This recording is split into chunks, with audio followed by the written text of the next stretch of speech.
Hi friends, I am Anupriya. Welcome to Vidyarthi. इस session में हम लर्न करेंगे present continuous tense. Present continuous tense present tense का एक बहुत ही इंपॉर्टेंट पार्ट है।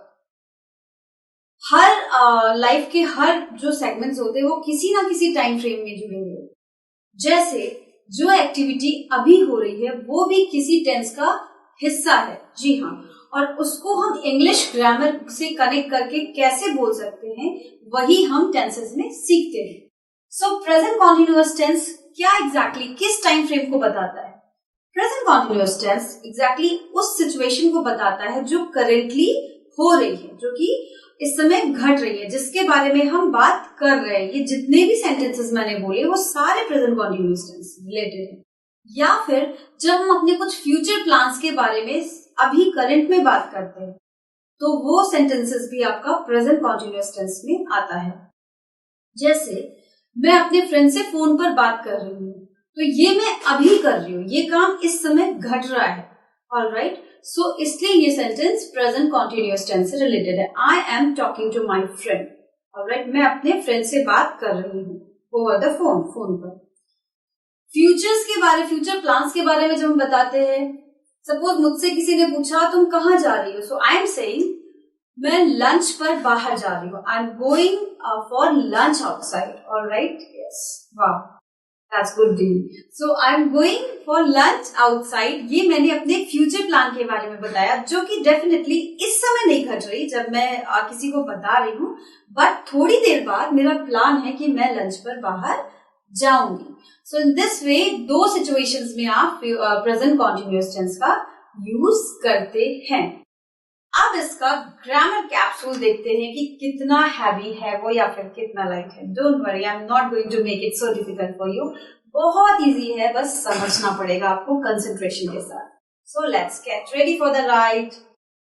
ठीक है, जब हम कोई सेंटेंस बनाते हैं, I repeat it again and again, कि वो सेंटेंस में कुछ फ्रेम्स होते हैं। वो क्या होते हैं? अगर हम उन फ्रेम्स को या उस फॉर्मूलों को समझ लें तो उसके नीचे हम आराम से वर्ड्स को पुट करके सही ग्रामर सेंटेंस फॉर्म कर लेते हैं उस टेंस का। सब्जेक्ट जिसके बारे में एक सेंटेंस में बात की जाती है वो होता है सब्जेक्ट। इसीलिए उस जो सब्जेक्ट होता है उसको हम सेंटेंस के हेड पर रखते हैं, शुरुआत में रखते हैं। सो सब्जेक्ट होता है, सब्जेक्ट के साथ होता है उस टेंस का यानी उस सेंटेंस का जो हेल्पिंग वर्ब या ऑक्सिलरी वर्ब होता है, जिसके थ्रू हम ये बताते हैं कि ये किस टाइम फ्रेम को बिलोंग कर रहा है। अगर आप सही हेल्पिंग या ऑक्सिलरी वर्ब सेंटेंस में नहीं फ्रेम करेंगे तो ये क्लियर नहीं होगा कि ये किस टेंस को बिलोंग कर रहा है या आप क्या कहना चाह रहे हैं। Right, so present continuous tense का हेल्पिंग या लिंकिंग वर्ब सही है जो वो है am is are. Yes, am is are आपका जो है ऑक्सिलरी या लिंकिंग वर्ब है। So here am is are के साथ वर्ब का फर्स्ट फॉर्म आता है, मेन वर्ब या एक्शन वर्ब का फर्स्ट फॉर्म आता है, प्लस उसमें हम क्या ऐड करते हैं? आई एन जी। जी हाँ, आप यहाँ पर participle that is I N G को ऐड करते हैं और बाकी का हिस्सा सेंटेंस का आता है ऑब्जेक्ट के अंदर। सो यहाँ पर वी विल लर्न की सब्जेक्ट में हमने क्या रखा है? प्लूरल सब्जेक्ट रखा है, सिंगुलर होता है। जो एक से ज्यादा है संख्या में वो आपका हो गया plural subject. So we and they are more than one, that is plural. And ये सेगमेंट जो आपका सिंगल है नंबर में, सो ये सारे सब्जेक्ट आपके सिंगुलर हैं। इसके साथ हम कैसे सेंटेंस बनाएंगे? Let's learn. वी के साथ आपका कौन सा ऑक्सिलरी वर्ब है, हेल्पिंग वर्ब है? That is are. वी के साथ प्रेजेंट कॉन्टिन्यूअस टेंस में वी पुट आर।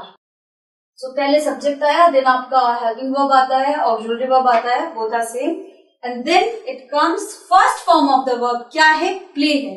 उसके साथ आपने क्या ऐड किया है? I N G. I am playing hockey. Alright, I am sorry, subject is we, I am really sorry. We are playing hockey. मैं आई पर बाद में आऊंगी, यहां पर भी लिखा हुआ है। So we are playing hockey, plural subject के साथ आर ऐड हो रहा है, प्लस वर्ब का फर्स्ट फॉर्म और उसके साथ आई एन जी ऐड करके एक वर्ड बनाएंगे। सो दैट इज प्लेइंग। एंड जो भी आप खेल रहे हो, हॉकी, क्रिकेट, फुटबॉल, जो भी आप खेल रहे हो वो ऑब्जेक्ट में आएगा। So that is coming next. They second plural subject, they are not. ये एक नेगेटिव सेंटेंस यानी नकारात्मक सेंटेंस है। सो दे आर नॉट, ये शॉर्ट में लिखा हुआ है, they are not running outside, वो बाहर नहीं दौड़ रहे हैं। दे आपका प्लूरल सब्जेक्ट हो गया, आर के साथ आपने नॉट लगाया तो दे आर नॉट हो गया। फर्स्ट फॉर्म आपका रन था जिसके साथ आपने आईएनजी ऐड किया and rest of the part is object. अब अगर हमको इसी सेंटेंस को एक क्वेश्चन में कन्वर्ट कर दो, यानी ये पूछना हो कि क्या वे बाहर दौड़ रहे हैं, मैं उन लोगों को ढूंढ रहा हूं, जस्ट चेक इट आउट कि क्या वो बाहर दौड़ रहे हैं। सो ये सेंटेंस आप कैसे बनाएंगे? जब हमको किसी सेंटेंस को इंट्रोगेटिव में कन्वर्ट करना होता है, क्वेश्चन बनाना होता है, तो उस सेंटेंस का जो भी ऑक्सिलरी वर्ब होता है वो सब्जेक्ट के पहले आ जाता है। Yes, are they, rest of the form वही रहेगा, सिर्फ लास्ट में क्वेश्चन मार्क जरूर ऐड होगा। Are they running outside? Yes, are they running outside? Are we playing football? In this way आप एक सेंटेंस बनाते हो क्वेश्चन को पूछते हुए, यानी इंट्रोगेटिव सेंस। अब बात करते हैं सिंगुलर सब्जेक्ट की। पहला है सिंगुलर सब्जेक्ट आई। ऑलराइट, आई के साथ क्या यूज होता है? यहाँ पर आई के साथ एम यूज होता है, सो दैट्स व्हाई यहाँ पे एम लिखा हुआ है। I am teaching English. Yes, exactly, I am doing at the right moment, यही मैं अभी कर रही हूँ, इसलिए this sentence is completely fitting suitable here. So I am teaching English. Teach आपका क्या हो गया? वर्ब का फर्स्ट फॉर्म हो गया, एक्शन वर्ब का, और उसके साथ आपने ऐड किया I N G. I am teaching English. So next is you. You को हम यूज करके क्या बनाएंगे? यू को यूज करके हम सेंटेंस बना रहे हैं क्वेश्चन से रिलेटेड, यानी जब हम किसी से क्वेश्चन पूछ रहे हैं तो वो सेंटेंस कैसे बनाया जाएगा।